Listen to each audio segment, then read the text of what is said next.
অতএব দয়া করে সামান্য দুনিয়া, এই আমি আমার বক্তব্য এখানেই ছোট্ট কয়েকটা আয়াতের তর্জমা বলছি, মূল বক্তব্য এটা আল্লাহ তাআলা বুঝাইতে চাইছেন, বান্দা মনে রেখো সামান্য এটুকু দুনিয়া, এই বাত মাস স্ত্রী সন্তান অর্থ সম্পদ ক্ষমতা মাল দৌলত এটুকু যা আমি দুনিয়ায় দিচ্ছি কাউকে, এটা আমার সন্তুষ্টির চিহ্ন না, এটা আমার রাজি খুশির চিহ্ন না, এটা তেমন উল্লেখযোগ্য কোনো পাওনা না পাওয়ার।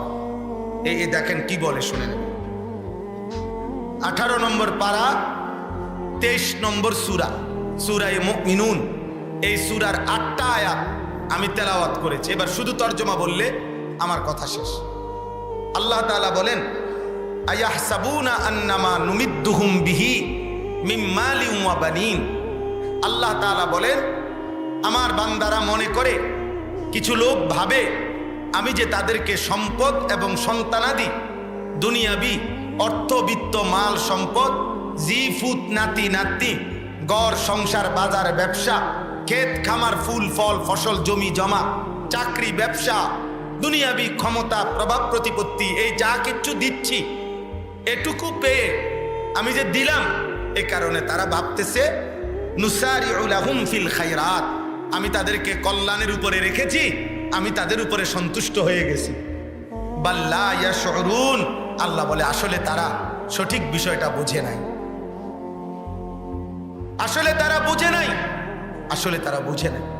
আল্লাহ বলেন ওরা বুঝেই নাই যে দুনিয়ার অর্থ সম্পদ মাল দৌলত টাকা পয়সা জিফুত নাতি নাতনি, আমনের 3 ছেলে বিদেশ, 4 মাইয়া পয়সাওয়ালা ছাইয়া বিয়া দিছেন, বাড়িতে বিল্ডিং করছে, রাস্তার লগে জমি কিনছে, বাথরুমগুলাও টাইলস করে লাইছে, ফ্রিজ আছে, এরপরে সোফা খাট পালং। আল্লাহর রহমতে হুজুর আমনগো দোয়ায় 10 জনের দোয়ায় জিফুতের লাগে আর একটা নুনের বাড়িও কেন লাগতো না, আমি যেভাবে করে দিয়ে গেছি মাশাআল্লাহ। আপনি এখন মারা যান চাচা, আপনি তো আলহামদুলিল্লাহ কাম গুছাই লাইছেন, আর বসে রয়েছেন কীর্তেন দুনিয়া, মরে না যাবেন। নুনের বাড়িও যেহেতু কিনা হয়ে গেছে, তো আর কি টেনশন কি, আপনার তো কাম শেষ, আপনার তো দুনিয়ায় আসার উদ্দেশ্য হাসিল হয়ে গেছে। আল্লাহ রহমতে 3 ফুট বিদেশ পাঠাইছেন, 4টা মেয়ে বিয়ে দিছেন, 4 রুম দিয়ে একটা বিল্ডিং করছেন, 2টা বাথরুম ভিতরে টাইলসওয়ালা বাথরুম, মাশাআল্লাহ। কপাল চাচার কপাল, চাচা কপাল মানে খুশি আল্লাহর রহমতে হুজুর আমনগো দোয়ায় এখন টাইলসে মুতি। বাপ দাদা আগে মাটিতে পেশাব করতো, এখন টাইলসে হেবড়া মুতে। কত বড় নেয়ামত আল্লাহ দিছে, কত খুশি উনি। আপেল খায়, বন খায়, বিড়ি খায়, মালটা খায়, সুন্দর সুন্দর গপ মারে, সাধুয়ানে বইয়া বইয়া। কথার ডং দেখলে বোঝা যায় উনি 7 রাজার ধন পাইছে, ওনার আর দুনিয়া আখেরাতে কোনো টেনশন নাই। আল্লাহর রহমতে দোতলার ছাদও ডালাই দিয়া লাইছে, আর কি টেনশন শেষ, ক্লিয়ার, দুনিয়া আসার উদ্দেশ্য হাসিল হয়ে গেছে। আল্লাহ বলে না না, বাল্লা ইয়াশউরুন, না বান্দা বুঝলা না, দুনিয়া যদি আমি কাউকে 1,00,000 বার কোটি বারও দেই, এটা আমার সন্তুষ্টির চিহ্ন না। যদি সন্তুষ্টির চিহ্ন হইতো তাহলে নাফরমান কারুনকে আমি এত সম্পদ কেন দিলাম? যদি আমার সন্তুষ্টি দুনিয়া দিলেই হতো, আজকের দুনিয়ার বেঈমানদেরকে তাইলে এত সম্পদ কেন দিলাম? যদি দুনিয়ায় আমার সন্তুষ্টি হতো, তাইলে আমার মদিনার বন্ধু যখন পেটে পাথর বাঁধে ক্ষুধার কষ্টে আমি মাওলা কেমনে সইলাম? এই পৃথিবীতে তাইলে 1,00,000 বার আমি আমার বন্ধুকেই দিতাম। বন্ধুকে অভুক্ত রাখলাম, পেটে পাথর বেঁধে ক্ষুধার্ত রাখলাম, ঘরের চুলায় 3 মাস আগুন জ্বলল না, এমন কষ্ট এমন দুঃখ অনাহারে যে বন্ধু কলিজার টুকরাকে রাখলাম।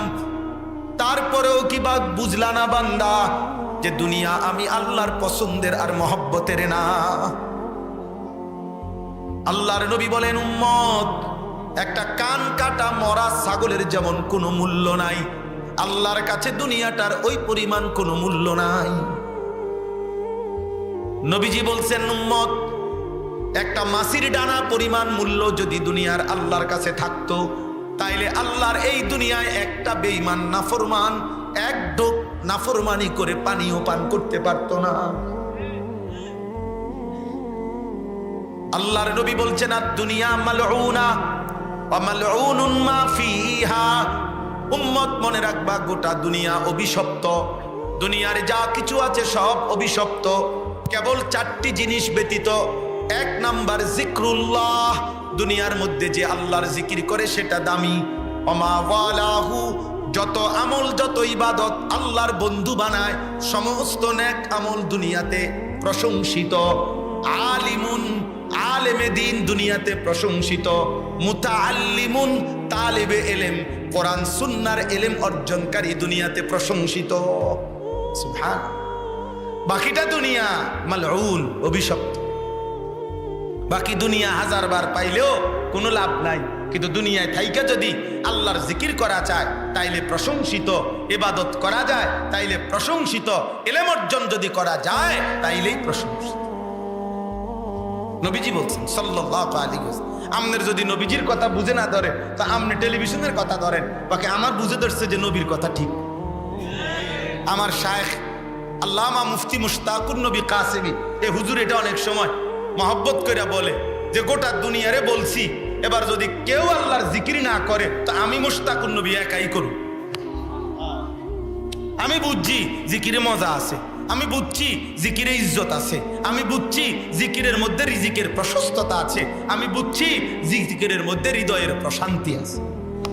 এজন্য হুজুরে এটা বলে, কেউ যদি না মানে আমি একলা করব, যা। আলহামদুলিল্লাহ। তাহলে দুনিয়া প্রাপ্তি আল্লাহর সন্তুষ্টির চিহ্ন নয়। কথা বলেন না কেন? দুনিয়া প্রাপ্তি মানে দুনিয়া পাওয়া 1012, দুনিয়ার সব পাওয়া আল্লাহর সন্তুষ্টির চিহ্ন নয়। বলেন, আল্লাহর সন্তুষ্টির চিহ্ন নয়, নয়, নয়, নয়। তাহলে আল্লাহর সন্তুষ্টি কিসে? এবার আল্লাহ বলেন 4 জিনিসে আমার সন্তুষ্টি। কয় জিনিসে? 1, ইন্নাল্লাযীনা হুম মিন খাশিয়াতি রাব্বিহিম মুশফিকুন। 1 নম্বর, অন্তরে যাদের আল্লাহর ভয়ে কাঁপতে থাকে, আল্লাহর ভয় যাদের অন্তরে, আল্লাহ তাআলা বলেন আমি তাদের প্রতি সন্তুষ্ট। হৃদয়ে যার আল্লাহর ভয়, হৃদয়ে যার কার ভয়? রবের ভয়, রবের ভয়। আমার মালিক কি বলল, আমার আল্লাহ কি বলল, আমার মালিক কি বলল। হাদিসের মধ্যে আছে এক সাহাবী আবু মাসউদ আনসারী রাদিয়াল্লাহু তাআলা আনহু, উনি একদিন উনার কৃতদাস গোলামকে কোন একটা ভুলের কারণে খুব ধমকাইতেছিলেন।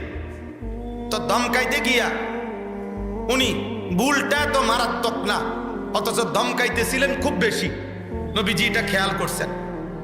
নবীজি খেয়াল করে পিছন দিক দিয়ে আইসা, একদম আস্তে আস্তে হাইটা আইসা একবারে পিছন বরাবর আইসা আস্তে নবীজি একটা বাক্য বলছে।